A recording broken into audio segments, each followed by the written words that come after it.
Hello everyone! In this video, I will show you how to deploy a React project on Vercel from GitHub. To get started with deploying a React Vite application, an existing application is required. In this case, the application wasn't built from scratch and was taken from a public repository.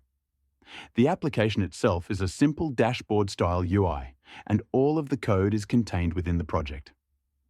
Before continuing, accounts are needed on both GitHub and Vercel. Ideally, the GitHub account should be connected to the Vercel account. After visiting the Vercel website and logging in, the option to continue with GitHub should be selected. Once authentication is complete, an overview page will appear showing all projects associated with the account. If the account is new, no projects will be listed yet. From there, click on Add New and then select Project. At this stage, Vercel will prompt for a Git repository to import. Because GitHub is already connected, all public and private repositories will automatically be fetched. The next step is pushing the project into a new GitHub repository. A new repository should be created, given a name, and set as either public or private.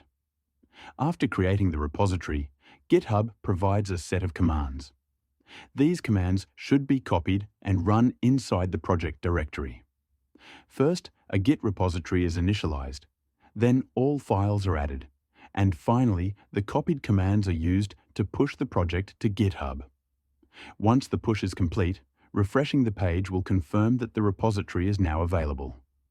After the repository exists, it will appear as an option inside Vercel. Selecting it and clicking Import opens the configuration page. Here, the framework preset needs to be set to Vite.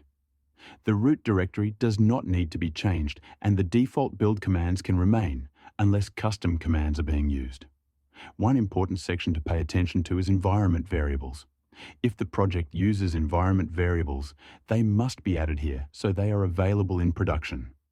Environment variables that exist locally are not automatically available once deployed, so adding them here is required and completely safe. In addition to any existing variables, an extra environment variable called Vite-base path should be added and assigned a value of a /. After that, the project code should be opened and the Vite configuration file located, whether it's written in JavaScript or TypeScript.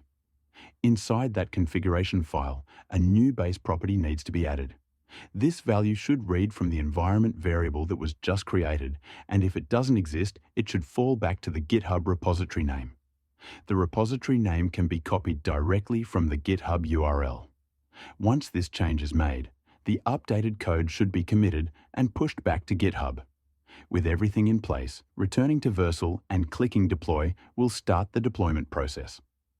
All steps of the deployment, along with logs and any potential issues, will be displayed in real time. One important thing to note is that if the project uses TypeScript, any TypeScript errors will prevent a successful deployment. All type issues should be resolved before attempting to deploy. After the deployment finishes, which typically takes only a short amount of time, access to the project dashboard becomes available. The project dashboard includes information such as deployment history, analytics, and performance insights. The free version of Vercel provides access to basic features, while upgrading to a Pro plan unlocks additional functionality. To confirm that the application is live, simply click the deployment link provided by Vercel. Visiting that link should display the application running publicly. Even though this application isn't a real production app and wasn't built specifically for this tutorial, it is fully deployed and accessible to anyone. And that's it. Thank you for watching.